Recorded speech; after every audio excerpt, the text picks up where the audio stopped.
I'm doing Death vs. Heard, entertainment, pop culture, things like that. This here's from The Nation. I've never heard of them. My first time reading. And I'll tell you in advance, we're off to a really bad start here. From November 30th, 2022. It's called How Social Media Ensures That No One Hears Amber Heard. Well, just to note, apparently, and I think what most people think is Amber actually deleted her Twitter account herself proactively. Elon Musk unbanned everybody. So I won't hear any speculation that Elon did it or something like that. I'm pretty sure it was her. And their subtitle says, the entertainment misogyny complex has created a host of incentives for demonizing figures like Amber Heard for speaking about their trauma, which they had absolutely no credible evidence for. But Deborah Epstein and Ray Epstein don't care about the evidence. They care about the narrative and creating boogeymen in society. And this boogeyman is social media, entertainment, misogyny that, of course, has seeped into entertainment that's really virtuous these days. Wake up. In case you haven't noticed, Disney is promoting every social issue under the sun along with every corporation. So the entertainment misogyny complex is a very mysterious thing that is probably equivalent to thin air. Let's see what we got. Amber Heard and her legal team recently filed an opening brief seeking to overturn the defamation verdict that Heard's ex-husband Johnny Depp won this summer in his lawsuit challenging Heard's written characterization of their relationship in a piece for the Washington Post. Thank you for starting with that. We know Johnny won. And as Heard's appeal gets underway, a group of experts signed an open letter objecting to her unprecedented vilification in the press and on social media. The letter also draws attention to how the case spawned intensive victim blaming, misogyny, and the spread of unfounded defamation suits modeled on Depp's case that seek to silence and harm women seeking legal protection from abuse. Cite your source there. The spread of unfounded defamation suits?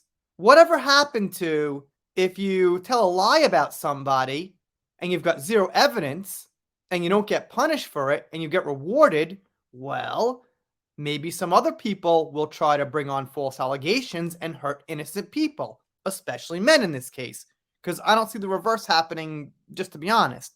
It seems like it goes one way, where the woman blames the man and the famous man is defamed. But correct me if I'm wrong, but that's just what I'm seeing so far, at least in the mainstream, the media, and widespread. In short, however, this statement of support for Heard fell victim to the same malevolent forces that undermined Heard's original arguments at the trial. Within 24 hours of the letter's publication, Depp fans launched an attack on its host Instagram account, Letter for Amber. Although the account contained no prohibited content, Meta, the new name for Mark Zuckerberg's Facebook empire, which also owns and operates Instagram, promptly removed it. I didn't know about that, but I mean, usually Facebook veers towards the left on what they remove and ban and things like that. So I'm going to say if they ban something that's like pretty left leaning like this, they probably had a good reason. It's pretty rare you see like heavy left leaning opinions get banned for just being those opinions. There's other bannings and other reasons. It doesn't only happen to the right, but the point is, there's usually something a little bit more wrong than just what they're saying. Once more, an organized trolling campaign has gamed the leading platforms of social media to silence survivors and embolden those who abuse them. On Twitter, meanwhile, Elon Musk's new regime of amnesty for extremist trolls all but guarantees that there will be a fresh torrent of abuse plaguing Heard's appeal on that platform, which she's not even on anymore. Now, of course, you're going to go to Twitter, express your opinion. You'll make some tweets about things, you'll talk to people, and that'll be that. But the main person responsible for what happened to Amber's career happens to be Amber. The whole world has gone into this mentality. It's not my fault. It's not me. We got to fix this thing that happened to me. Instead of just saying, this was my fault, I take responsibility, let's move on. And if you did do that, more people would forgive you. But if you don't, and you keep doubling, tripling, quadrupling, and 1 million times going down on the same thing you keep saying for 6 years, that's not going to win you respect. Only respect of people like the nation who have a pretty weird view of actual reality. And they can write. They keep writing and writing and writing. This grim prospect prompts some discomforting questions for both the social media verse and the place of female influencers within. Chief among them is this: how did we plummet so rapidly from a world of believe all women to Amber Heard is a liar, from Me Too to meta muzzling? Guess how? You're looking at it. From Amber telling this huge lie against one of the biggest actors in history, one of the most famous people in the world, and getting caught for it. It put these eyes on it, billions of eyes. And what happened was she didn't have the proof. Look, Johnny abused me. Here's my tape of Johnny saying, I'm hitting you, not punching you. Wait, that was me. And there you go. Whose fault is it? You're looking at it right there. If this never happened, if Amber moved on with her life or stayed married to Johnny and tried to make it work, then we'd be in a different place right now. Who knows where we'd be with this movement, believing women and things like that, but we wouldn't be here. The roots of the shutdown, as well as last spring's vicious, unrelenting social media attack on Amber Heard, can be traced back to the 2014 Gamergate scandal. Gamergate was originally sparked by an ex-boyfriend's furious breakup post, which maligned female game designer Zoe Quinn. In short order, it spun out of control in a dismay of hateful and violent misogyny. I know nothing about that, but okay.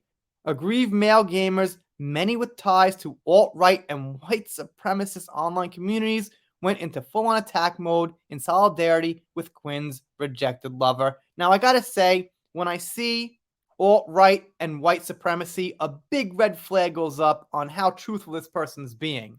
Because are those type of people really like big gamers? Or did something happen with facts and what they believed and people took her side and got called these names? How many gamers are white? I'm sure quite a few gamers are white. But I don't really think it's something that non-white people don't do. I think there's a huge diversity in gamers because pretty much everyone loves video games. Male gamers banded together to berate and threaten a wide swath of women in and around the gaming world, spreading lies and encouraging others to physically harm them in real life. Cite your sources, please.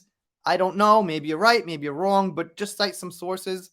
The world never recovered. Indeed, many of Gamergate's misogyny, racist, and violent obsessions coincided a few years later around the alt-right and the presidency of Donald Trump. Okay. I think that's coincided. Maybe not. My English is pretty bad after being in Japan for like 20 years or something. But alright, I get what they're saying. They're making that connection here. But of course, they mention Trump, who has nothing to do with Amber Heard and never did. So I'm sorry, I can't quite make that connection here. There's plenty to say about Trump. I'm sure there is. But when it comes to Amber, no, not really. So I might clip that a detail or two because this article is very long and kind of hard to get through. But once again, they have to blame monetization, that people just monetize the case. You know, both things can exist. Sometimes people end up monetizing things and taking like half their time to dedicate to because they also care about that thing. It will be really hard for me right now to just start making videos on, let's just say, Pixar movies, because I don't watch them. I don't like them. That would be real tough work. Even if I could just like snap my fingers and get views, it really wouldn't be enticing. So the monetization does go hand in hand with things they're actually interested in. It's not just like someone monetizes it only to monetize it and they don't care. That's not exactly how it goes. Sure, for some people maybe, but probably the smaller percentage, not the widespread percentage of people monetizing things like they want you to believe. So what I was going to say is they also blame women in the Depp fandom as well. And to be honest, the Depp fandom has a large percent of women and probably even a majority.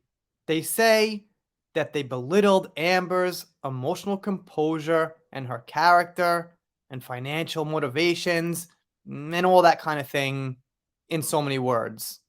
But again, I gotta say, Let's imagine Amber was a good wife to Johnny. She did her thing.